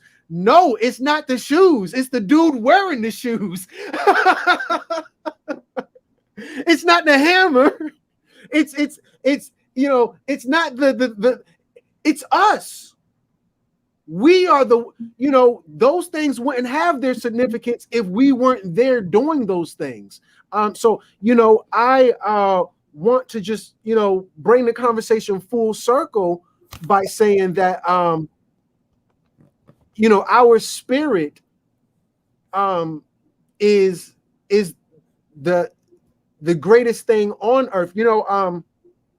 We say booty because maybe I'm not very poetic, elegant, and I can't convey my thoughts very well. Please forgive me. But here's one that may help you understand what I'm trying to say. Oh, she got a big booty. And it's kind of slang at this point. However, if you go look at the word booty, do you know what booty is? Booty is treasure. So when, even the European, I like big, this whole thing with big butts, and now the white girls, they're getting these fake butts and the augmentations and the plastic surgeries. It's all based off of us. They first they love you, then they hate you, then they love you again. I don't know if anybody heard of this. It's called the BMI, body mass index. You told my mama that she was obese because she got a big butt. There's this new thing that came out. It's not new. It's been around maybe 20 years now. It's called BMI, body mass index. When the body mass index first came out about 20 years ago, it was very harsh on our women. So if she had wide hips, thunder thighs, a big butt, based off that index, when she went to the doctor told her she was obese. So now they told my mama, my sister, my auntie she was obese. Then they come out talking about they love big butts now. Well, you first you love me, then you hate me, then you love me again. You know, what does it mean to be black in America? It means to be the most loved and the most hated. What a place to be in, folks. But we understand that we bring the spirit. Our women are the salt of the earth. Our men are the leading archetype of what a man is, so on and so forth. I yield the floor. Being black is one of the most beautiful things you can be in reference to just loving you, knowing that you unapologetically accepting your existence, that you're not ashamed, you're not afraid, you're not reluctant, you don't feel like you're gonna stop anything. You know you're the shit, you know what I'm saying? Nobody have to tell you that. You know that. When you smiling, you know, when you have your head up high, when you all dressed nice and what have you, you know. I mean, when you just talking the real. I'm check out you. I'm going north. We on a lake. We all just chilling, sipping on daiquiris and just laughing and talking having a nice time. We might hear a little Marvin Gaye. We might even hear some Usher. You know what I'm saying? And we just having some black love, unity. We transform positive vibrations. You know what I'm saying? You know, we look at our young ones running around, what have you, and we just enjoying ourselves watching. You know what I'm saying? The water, the ships, and the boats, what have you. You know what I'm saying? Just, well, I mean, it just being able to say, hey, in this movement, I still take a time out for myself and just enjoy my people and just be him. Knowing that, hey, when you put your tie on, you know your shit, you know you're hot. You know what I'm saying? Knowing when you go to the bank, they're gonna say yes, ma'am. Cause I love to say yes, yes, sir. No, sir. Not go eat out. It feel good just knowing that I'm going to a place that one time y'all said I couldn't go. Think about it. Think about it is, and then you're telling other black people, love yourself. You know what I'm saying? I'm gonna tell you I had a hashtag, and when I first started my childhood hashtag, I only told what I did. I was going to stores and buying everybody groceries and telling them I love them. Anybody was in front, I was just buying their groceries. Y'all go back and look at hashtag challenge everybody to do something good for somebody. Ain't too different. I was just doing it. I when I first did it for old lady, she had a hip replacement, right? And it was in Green. I think it was Greenville, Alabama. I kid you not. I started putting lady stuff on the counter. She was struggling. She was telling the lady, about her hip, how she hip replacement. I put all that stuff on the thing. Then I turn around and I paid for all that stuff. That lady almost broke down crying and had white people behind. I said, ma'am, look, you're a beautiful black queen. I'm supposed to do this for you. I'm supposed to show you the respect, show you love. See, I tell people, I have a hashtag turn word into action. And we have to show. See, too many times we were speaking at our community. We wasn't talking with our community. And when we talk, we wasn't matching it with action. We would take, never give. Never go show the community what to do, how to do it. You gotta realize when you create a job for a black person, you did a great deed because guess what? You help them pay their bills, for closing their back, feeding them. You gotta salute black business that's employing black people. That's what we're supposed to be doing. We're supposed to be worried about getting jobs from them. We should have to worry about discrimination and so forth, so on, that black people deal with white companies and other groups. So for me, being black is just one of the most beautiful things that you can ever be. And what's so funny? And we said this a long time ago, and I should have flown to you. You hate me because you want to be like me. And that's real talk. You hate me because you want to be like me. I get the flow. You teaching. That's what it comes down to. I think a lot of people might not understand that. There's a thin line between love and hate, folks. Y'all sitting here thinking these people hate y'all. One thing you said, and I think, I want to ask the listening audience, if you have, because we've referenced it so many times at this point, if you've seen the movie Get Out, can you press 1? If you've seen the movie Get Out, can you please press 1? Y'all think these people hate y'all like that? It's a little bit deeper than that. Their relationship with us, I don't think it can be simply, oh, they hate us. Well, yeah, they kind of hate us. They're kind of obsessed with us. You know, it's a very weird relationship they have with us. But I can't say that they just all out flatly hate us. I know to a very large extent they copy us. I see them copying us. I see the girls with the flip side of envy is jealousy. Love is hate. Remember, the flip side envy is jealousy. The flip side of love is hate. Teach. Well, I mean, I'm just saying that we experience every day with our family and friends. We experience this with people that we know that will just change up on us just because they envy how you do it. You know? And they can do the same thing. And saying what we talking about wives. But you gotta realize, all right, I'm about to go there with y'all. I'm about to boom, boom, boom. All right, we're gonna go to $40 a pound. My book back in one of my favorite books. Robert Greene speaks about a story about a courtesan that was, that was liked and loved by everybody, even King Louis. You know what I'm saying? And he was even smashing some of King Louis' side chicks. You know what I'm saying? In France, right? But the dude was so debonair, so smooth, had gang, could communicate, had a little money. Everybody loved him. But guess what? A month later, they wound up hanging him. Look what he said. Look what Robert Greene said. Robert Greene said, anybody can get power and money. But they have, I'm about to break it down. Have swag, charisma, be cute. Have you ever been around a brother or sister just so smooth when they talk, like they don't stumble over none of their words? They're so cool, they just be jazzing, they be on it, right? Well, just imagine people that look at you and be like, damn, you think you all that? Damn, I mean, you see, I see you, brother. I really look around and had someone was beautiful on their shoulders. You know what I'm saying? You're like, damn, where you met this from? But the problem is this.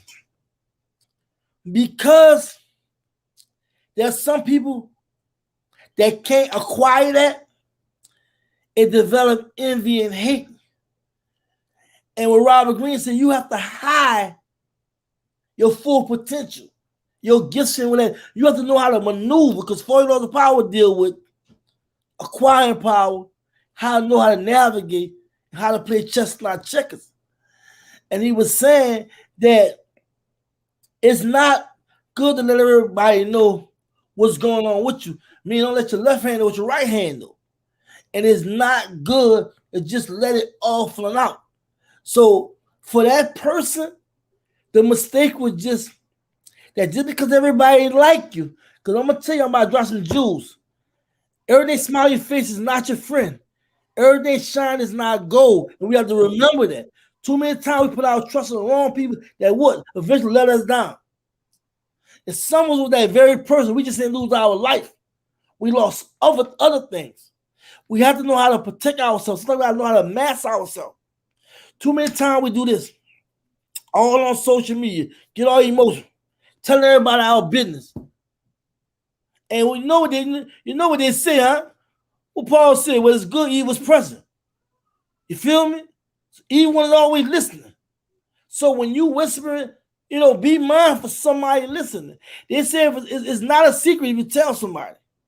So if you tell somebody, you tell it. So I just want to reference that story, right? But Robert Greene said, like, look like you're playing. He said, I don't care if your family, I don't care if your wife, your children, family, friends, enemy, whatever. Look, you're playing a game of chess. When you make a move, they make a move. And they might do some downright slide, slick, whatever. He said, don't take it personal. Look at it, just a game. He said the hardest thing for people to acquire is the hardest thing for anybody to acquire is discipline.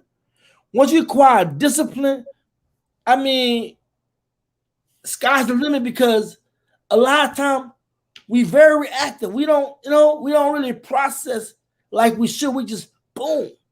And for me, I think about my life. I think about situations I put myself in, things I did, and I totally just respond like emotion. I didn't really process and think about it. So I just wanted to share that with our people, because we look at how white people feel about us and what have you. They know our secrets. They know our greatness. They read the books. They are amazed. And the funny part, they were trying to teach you how to eat, how to act, and so forth, so on. They learn it from you. They're trying to tell you about your religion. They're trying to tell you about your history. They're trying to tell you about this, that, and other that came from you, that been whitewashed. So, I mean, it's ludicrous, really. And when you talk to black people about it, sometimes, to me, in my own opinion, it's hard for them to comprehend. I yield the floor. Wow. Yeah, I can't help but to agree. Actually, I was going to say we're almost at the 2-hour mark. I was actually going to turn it in for the night, spend a little bit of time with my family, but I did want to make sure that I gave you a fair share of my time just to come, touch and agree, build with the family. It's very important to me. We always talk about what we want versus doing it. So for me, I want unity. So I want to demonstrate unity. I know on the internet, the debating thing in the conscious community was really cool, and going against each other and finding the things that we don't agree on.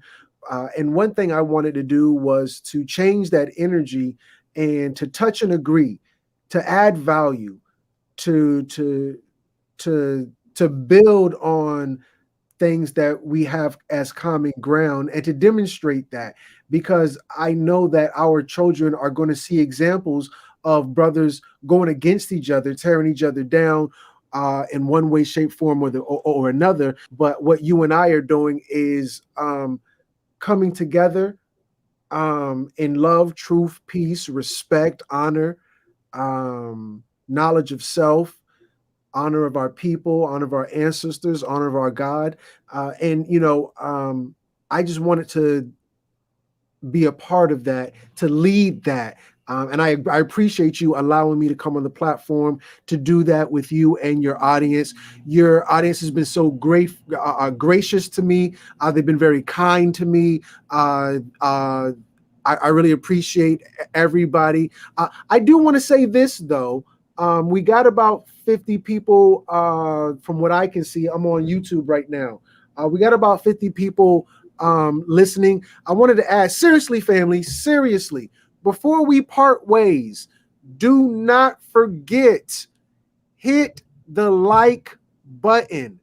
If you want to see more of this, where our men are coming together, we're speaking truth to power, we're not downgrading our women, we're not out here beefing or whatever the kids are talking about today. If this is the type of thing that we want to put more of out into the universe, we're going to have to stand behind it. And those little things do mean something. So I am going to request, before I depart ways with you, smash that like button, family. I'm looking on the live right now. I'm going to come back in like 5 to 10 minutes, and I'm going to check. And I expect the family to take part in supporting me and supporting them. Oh, wow. Okay. It was only 28 likes. Now it's 61. That's more like it. Hopefully, the family will show me a little bit of love and support this particular video, as well as everything on MajorTv. So, brother, before I leave, I just want to say thank you. I appreciate you. I appreciate MajorTv. I appreciate the topic. I appreciate the audience. I appreciate all the family. With that said, I want to leave you, but before I leave, I wanted to say I am on YouTube as well. I'm on Facebook and I'm on Instagram. It's all Crumb TV, so you can find me. Oh, and I also have my own website called crumbtv.info. So definitely check me out. And if you could, come on my platform as well. Come talk to me. You see what I did there? I like that. The cross multiple. I love it. I love it, brother. Do your thing, man. Just like, your last words, brother. You got your last words. You just shout out your last words. Well, look, thank you. It's been humble meeting you. I want to thank Bro Lyle for introducing me to you. Our vibrations have been beautiful from day one. Shout out to Bro Crump and you got off. All right, shout out to Bro Crump, Crumb Tv. Thank you for the love. Thank you for all the support. Thank you for coming on and just really just congregate, man. Really just sharing a lot of knowledge and wisdom to our community. We really, really, really appreciate you. We love you, man. Keep the great word. And y'all know how I do. You know what I'm saying? I go through the comments right.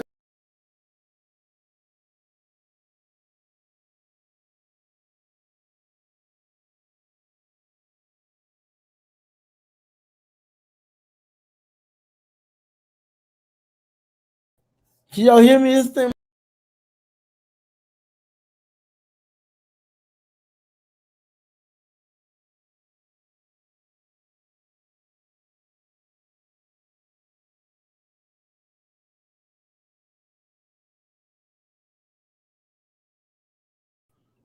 I'm sorry, Skip. I'm trying to get out there real fast. Cody Speed, just build on what we have in common, not what's separating the dividers. That's old school. Let's step into the 21st century. Thank you so much for that comment. Yahweh keep Berry done, bro. Why reconcile his will, fulfilling it when he raised himself from death? Justification, accomplishment. Why?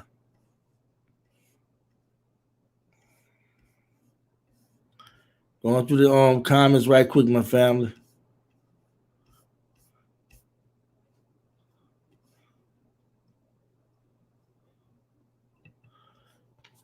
Kadisha, Cosmic Womb of Ma'at, with Tuntra, none other than Mother Nature.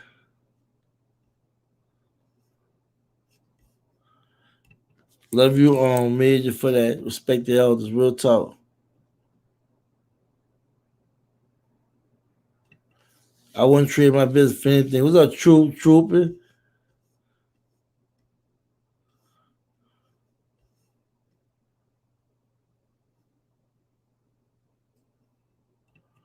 Major Point. Real talk. They don't have the spirit.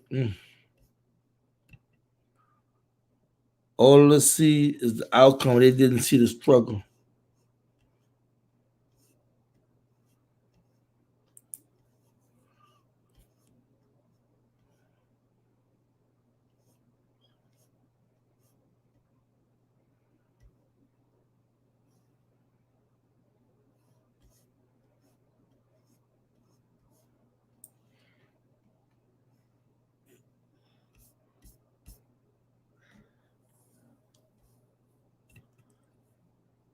It feels so good when we are vibrating at the same time. Real talk. Yasifer. Real talk. Trying to get it done. Trying to get out your spirit of calm and matches your energy. Real talk. Real talk. Oh yes, Yasifer. We got that vibe.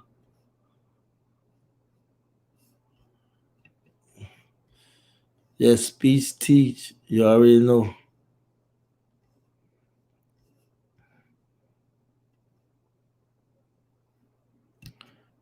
It's an obsessive hatred. Real talk. Psalms 83, let us cut them off. The name of Yeshua shall be no more. All I see is the outcome. They didn't see the struggle.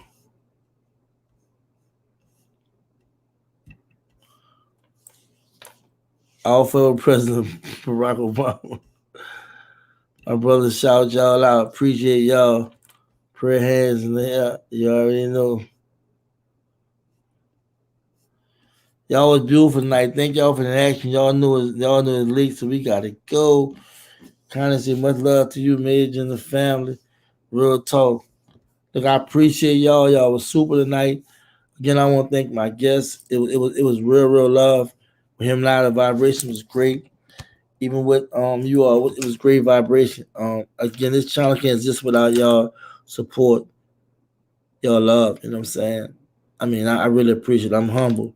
I gotta get some more bills like this with this brother again, other sisters and brothers. You know what I'm saying? That really is sincere about the plight of our people and really sharing real vital information. I'm just grateful. I'm humble. I appreciate you. I appreciate everything that you all stand for, what y'all about, represent our people. I really, really do. It's real talk. Thank you, Crumb TV and MajorTv. Thank you so much, China, for tuning in. Real talk. We love you, MajorTv. I love y'all too, all day, every day. You already know. I'm just grateful, you know. I'm humble, and like I said, I give it all the Most High more than anything. Like this, just make my heart just. I mean, it just make my heart feel good. I'm just full with just a lot of compassion, humility, love, you know, and I see that I'm coming across to you all in a positive way, and you all are coming across to me in a positive way, and I want to keep them positive vibrations. It's been a beautiful build, but you know, like in everything, all good things got to come to end. We got to go back to the movement in our life. You know what I'm saying? And of course, we got to always look for good, and we do. You know, we know when it's good, evil's present. Just got to be prepared and ready for that fight. I thank everybody for doing your part in one way or another. The community needs you. Our movement needs you. We have to really just bear down. And I know people mentioned about the Brother Ozone. Create a hashtag support Ozone. More prayers with this brother. I definitely remind the situation, give updates as necessary, and just try to do my part as best as I can.